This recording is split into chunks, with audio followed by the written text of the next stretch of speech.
السلام علی سید الانبیاء والمرسلین اما بعد۔ سیدنا عبداللہ بن مسعود رضی اللہ تعالیٰ عنہ بیان کرتے ہیں، من جاء بالحسنہ من جاء بلا الہ الا اللہ، قیامت والے دن کون ہے جو اچھائی کے ساتھ اللہ کے ہاں حاضر ہوگا؟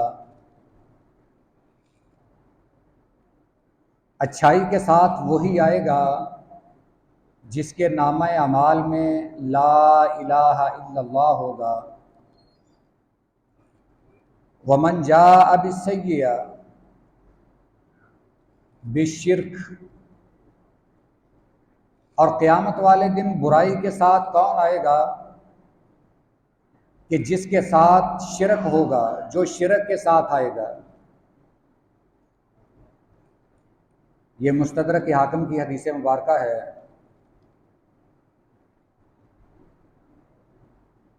محدثین کی اصطلاح میں ایسی روایت کو موقوف کہتے ہیں، یعنی یہ صحابی اپنی طرف سے بیان کر رہے ہیں۔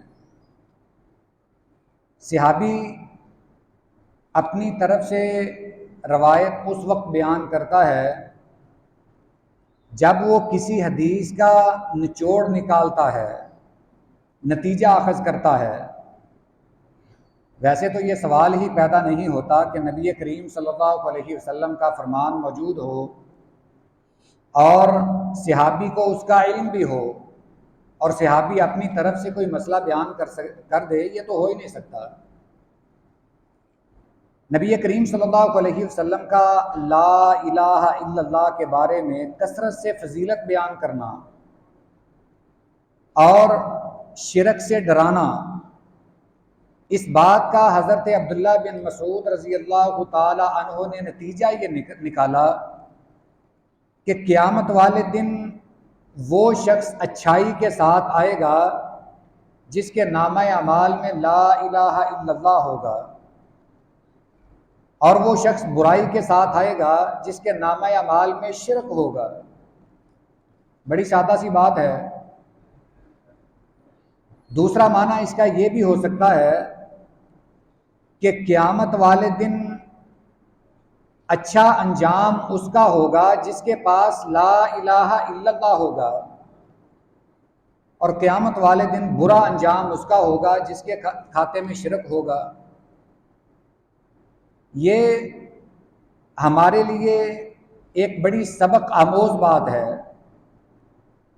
صرف ایک کلمہ ہے، ایک آدمی وہ لا الہ الا اللہ کہتا ہے اور اس پر کاربند ہو جاتا ہے، یہی بات اس کی نجات کا ذریعہ بن جاتی ہے، اور قیامت والے دن یہ شخص اچھائی کے ساتھ اللہ کے سامنے حاضر ہوگا۔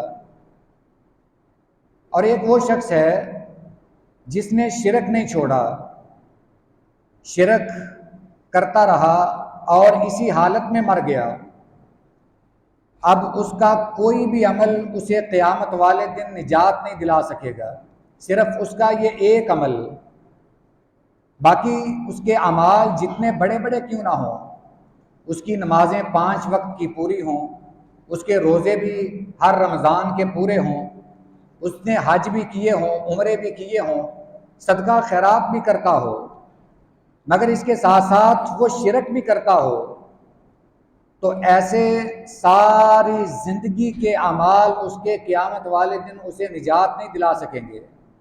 صرف ایک عمل اس کا، یہ جو شرک ہے، اس کے تمام اعمال کو برباد کر دے گا۔ مسلم شریف کی حدیث مبارکہ ہے، یہ اس کا ایک بیک گراؤنڈ بھی ہے کہ آپ کے بڑے شفیق اور مشفق چچا جناب ابو طالب نبی کریم صلی اللہ علیہ وسلم کے ساتھ بڑی محبت کرتے تھے، اور آپ کو بھی اپنے چچا سے بڑا پیار تھا، بڑی محبت فرماتے تھے۔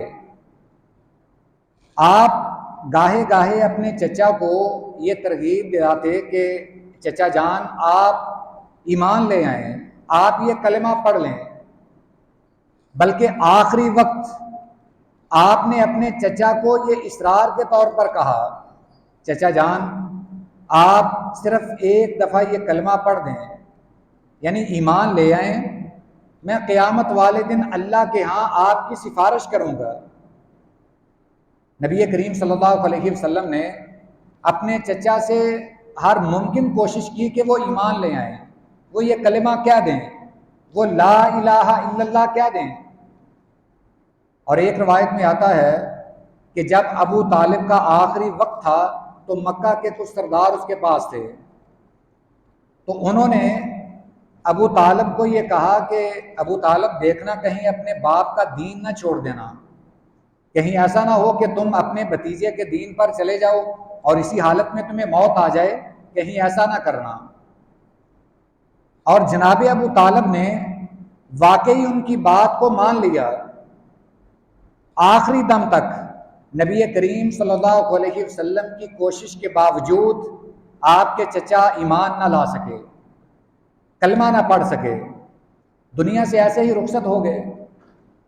حالانکہ نبی کریم صلی اللہ علیہ وسلم کے ساتھ اب آپ کے چچا کو اتنی محبت تھی کہ آپ پورے مکے والوں سے لڑنے کے لیے تیار ہو گئے۔ جناب ابو طالب یہ کہتے ہیں کہ کون ہے جو میرے بھتیجے کے سامنے آئے، کون ہے جو میرے بھتیجے کی گستاخی کرے یا میرے بھتیجے کو کوئی دھمکی دے، کون ہے؟ ساری زندگی نبی کریم صلی اللہ علیہ وسلم کا دفاع کرتے رہے، ساری زندگی نبی کریم صلی اللہ علیہ وسلم کی محبت میں گزری، مگر نفس کہاں آیا کہ جہاں نبی کریم صلی اللہ علیہ وسلم کی کوشش کے باوجود بھی وہ لا الہ الا اللہ نہ پڑھ سکے۔ جب دنیا سے چلے گئے تو آپ کے دوسرے چچا سیدنا عباس رضی اللہ تعالی عنہ، جنہوں نے کلمہ پڑھا اور نبی کریم صلی اللہ علیہ وسلم پر ایمان لائے، صحابی رسول بنے، انہوں نے پوچھا کہ نبی کریم صلی اللہ علیہ وسلم سے یہ سوال کیا کہ کیا جو آپ کے چچا ابو طالب آپ سے اتنی محبت کرتے تھے، اتنا پیار کرتے تھے، اس کا کوئی فائدہ بھی ہوگا؟ نبی کریم صلی اللہ علیہ وسلم نے فرمایا کہ ہاں، کچھ نہ کچھ فائدہ تو ہوگا۔ قیامت والے دن سب سے ہلکا عذاب میرے چچا کو دیا جائے گا، یعنی جہنم میں سب سے ہلکا عذاب میرے چچا کو دیا جائے گا۔ مسلم شریف کی حدیث کے یہ الفاظ ہیں کہ انہیں آگ کی جوتی پہنائی جائے گی۔ یہ بڑی قابل غور بات ہے کہ آپ کا چچا آپ کے ساتھ محبت کتنی کرتا ہے اور آپ بھی اپنے چچا سے کتنی محبت کرتے ہیں۔ آپ نے پوری کوشش کی کہ میرے چچا ایمان لے آئیں۔ میں یہ عرض کرنا چاہتا ہوں کہ اگر اس کلمے سے نبی کریم صلی اللہ علیہ وسلم کا مشفق اور مہربان چچا بھی محروم رہ جائے تو قیامت والے دن تو اسے بھی معافی نہیں ہے۔ یہ ایک حد فاصل ہے کہ جو شخص یہ دولت لا الہ الا اللہ کا خزانہ قیامت والے دن لائے گا وہ نجات پالے گا، اور جو اس خزانے سے دولت سے محروم رہے گا کل قیامت والے دن اس کا انجام برا ہوگا۔ اس حدیث مبارکہ میں یہی بات بیان کی گئی ہے کہ جس کے کھاتے میں لا الہ الا اللہ ہوگا وہ اچھائی کے ساتھ آئے گا، اور جس کے نامہ اعمال میں شرک ہوگا، جس نے لا الہ الا اللہ کا تقاضا پورا نہ کیا ہوگا، وہ قیامت والے دن برائی کے ساتھ آئے گا۔ اللہ تعالیٰ قیامت والے دن ہمیں اچھائی کے ساتھ لے کر آئے اور اسی بار ہمیں کاربند رکھے، ہمارا خاتمہ بھی اسی کلمے پر فرمائے۔ وآخر دعوانا الحمد للہ رب العالمین۔